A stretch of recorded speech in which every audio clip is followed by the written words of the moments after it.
Friends Michael మూవీకి వచ్చాం friends. థియేటర్లో సౌండ్ రావట్లేదు, మొత్తం గొడవ గొడవగా ఉంది.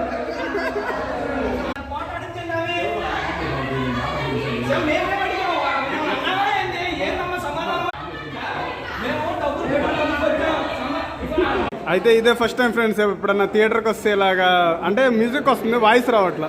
అదేదో ప్రాబ్లం అంట, అందరు గొడవ చేస్తున్నారు. మరి టికెట్లు రిటర్న్ ఇస్తారా లేదా ఇంకా కాసేపట్లో వేస్తారా చూడాలి.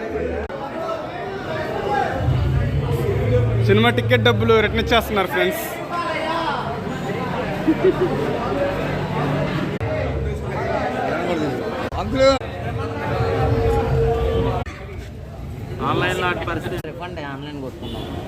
డబ్బులు ఇచ్చేసారు బ్రో. పార్కింగ్ డబ్బులు కూడా ఇచ్చేస్తారంట, తీసుకొని ఇంక ఇంటికి.